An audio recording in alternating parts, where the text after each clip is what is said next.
Na cidade de Chipre, no ano 300 a.C., vivia um comerciante muito rico chamado Zeno. Durante uma viagem de Fenícia para Pireu, seu barco afundou, junto com toda a sua carga.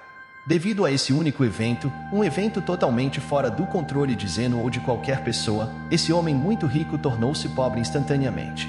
Imagine que você fosse Zeno. Como você reagiria ao ver todo o seu trabalho de uma vida indo pelo ralo devido à força da natureza? Qual seria a reação adequada? Você ficaria com raiva? Triste? Sentiria que a vida o trapaceou? Para a maioria de nós, essas seriam reações normais, mas não para Zeno, o pai do estoicismo. Uma pequena mudança dura uma eternidade, e uma pequena reformulação de sua mentalidade pode se desdobrar em mudanças maiores e mais impactantes mais tarde. A base do estoicismo é a própria definição de aceitação e indiferença. Depois de ler as obras de Sócrates e outros grandes filósofos, Zeno criou e ensinou o estoicismo. Segundo Zeno, embora não tenhamos muito controle sobre o que nos acontece, temos controle sobre como isso nos afeta e devemos usar esse controle com grande efeito.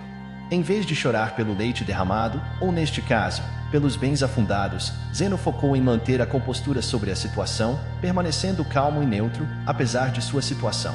Hoje, as pessoas inadvertidamente veem os estoicos como pessoas inabaláveis, que não se deixam levar pelos extremos emocionais. Mas a ideia original por trás do estoicismo era muito mais do que isso. Em vez de apenas descrever pessoas emocionalmente distantes, o estoicismo era uma maneira de ver, descrever e entender o mundo. Era uma forma de vida que durou séculos. A filosofia estoica pode ser aplicada às situações de hoje da mesma maneira que foi aplicada milhares de anos atrás, e seus benefícios são igualmente impactantes. O estoicismo nos permite processar essas emoções negativas de experiências negativas e transformá-las em pensamentos que nos proporcionam uma perspectiva única do mundo. A perspectiva é tudo, e todos no mundo têm diferentes experiências e, portanto, diferentes perspectivas sobre as coisas. Desde que os estoicos se reuniam, discutiam e ensinavam filosofia em lugares públicos, sua filosofia geral era amplamente conhecida. Acreditavam que os princípios estoicos poderiam beneficiar muito qualquer pessoa, desde escravos até imperadores, e assim não fazia sentido esconder esse conhecimento atrás das quatro paredes de uma escola ou dos pátios do palácio. Como resultado, todos, desde escravos até imperadores, podiam aprender e se tornar estoicos, e assim o fizeram. Alguns dos estoicos mais notáveis incluem Epicteto, que significa adquirido, pois ele já foi propriedade de um escravo, Sêneca, um estadista renomado, e Marco Aurélio, um imperador romano e um dos homens mais poderosos que já viveram. Os primeiros estoicos praticavam o que pregavam, evitando todas as formas de segregação e liderando a luta contra a desigualdade. Eles até inventaram a palavra cosmopolita, que significa literalmente cidadão do mundo. Quando as pessoas ouvem essa palavra agora, pensam em cidades como Nova York, Toronto, Dubai e Londres, por causa de sua diversidade. Essa era o tipo de unidade e coletividade que os estoicos pregavam. Na época da fundação do estoicismo, as mulheres não podiam seguir a filosofia, mas os estoicos discordavam completamente disso. Musonio Rufo, o professor de Epicteto, certa vez disse: "E não são apenas os homens que possuem entusiasmo e inclinação natural para a virtude, mas as mulheres também. As mulheres se alegram não menos do que os homens com ações nobres e justas, e rejeitam o oposto de tais ações. Se é assim, por que seria apropriado para os homens procurar e examinar como podem viver bem, ou seja, praticar a filosofia, mas não as mulheres?"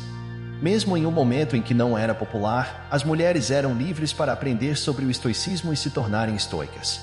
Então, por que tantas pessoas adotam o estoicismo como uma forma de vida? Em um mundo cheio de reviravoltas inesperadas, nossas emoções podem atrapalhar as coisas. Na realidade, não ficamos tristes porque coisas ruins acontecem conosco, ficamos tristes porque coisas ruins inesperadas acontecem conosco. A chuva é uma coisa boa. Ajuda a regar nossas plantas, fornece água para o gado e mantém a temperatura fresca e úmida. Mas a verdade é que, quando aquela nuvem escura te pega do lado de fora sem um guarda-chuva, nunca é uma boa experiência. Então, por que não começamos a chorar quando começa a chover? É porque, embora a situação seja ruim, aprendemos a esperar a chuva. É algo inevitável, não podemos controlar o clima. Embora seja ruim, a chuva passa e a luz retorna. O estoicismo nos ensina que da mesma forma devemos esperar que tudo de ruim que pode acontecer, acontecerá. Imagine o pior cenário e fique contente sabendo que isso poderia acontecer. Um dos exercícios estoicos é conhecido como o desconforto voluntário. um exercício destinado a aumentar os sentimentos de gratidão.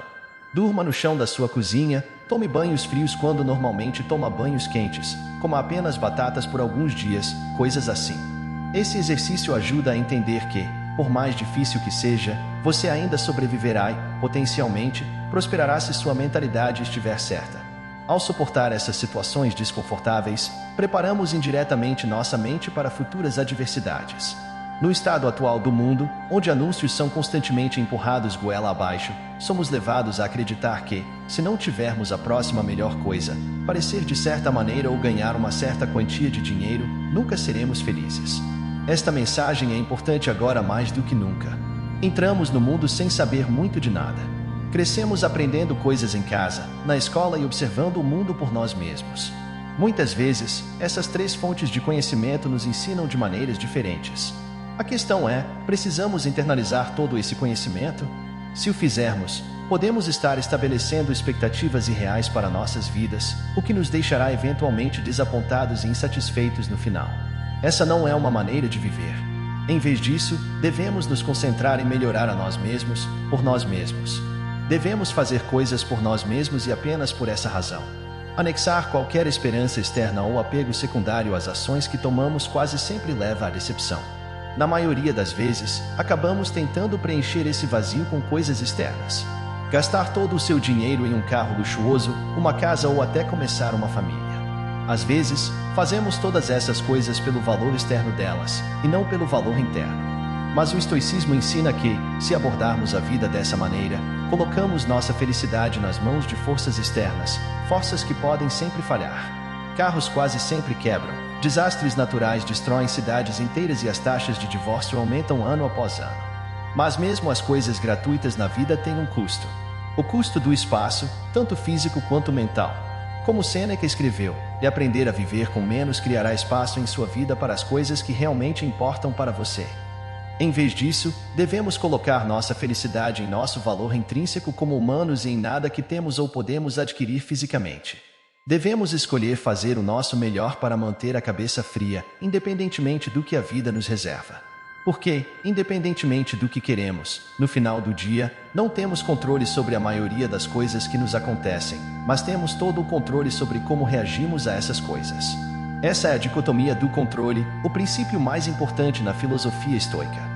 Nas palavras de Epicteto, a tarefa principal na vida é simplesmente esta: identificar e separar as questões para que eu possa dizer claramente a mim mesmo quais são externas e não estão sob meu controle, e quais têm a ver com as escolhas que eu realmente controlo. Os estoicos ensinam que devemos aprender a separar o que podemos controlar do que não podemos controlar. Precisamos determinar nosso valor não a partir de coisas que não podemos controlar, mas das coisas que podemos. Lutar por objetivos é uma boa característica, mas desmoronar quando essas coisas não vão do seu jeito é, na visão de um estoico, inútil. Eles ensinam que você deve avaliar o sucesso do seu trabalho com base no esforço dedicado, não nos resultados externos. Confie no processo. Considere alguém que se esforçou muito no trabalho nos últimos 6 meses, buscando um merecido aumento. Mesmo após apresentar seu desempenho, o chefe agradece, não concede o aumento, e ela vai para casa pensando que é um desastre no trabalho. Ignora possíveis razões e fica descontente. Se valorizasse a qualidade do desempenho entregue e continuasse esforçando-se, poderia ser mais feliz. O estoicismo valoriza sabedoria, coragem, temperança e justiça, medindo sucesso pela paz que coisas intangíveis proporcionam. Sabedoria é distinguir interno e externo, escolhendo reações. Coragem é persistir e resistir. Temperança é fazer mais com menos. Justiça é vital, indicando que ninguém deve prejudicar outro. O exemplo de Nelson Mandela destaca esses princípios. O estoicismo influencia terapias modernas, como a terapia racional emotiva conductual e a logoterapia, baseadas em questionar padrões de pensamento negativos e encontrar propósito, respectivamente. Para uma vida mais satisfatória, redefinir valores, focar no controlável e praticar autoestima é crucial. O estoicismo ajuda a enfrentar desafios para uma vida plena, aceitando que tudo acontece por um motivo.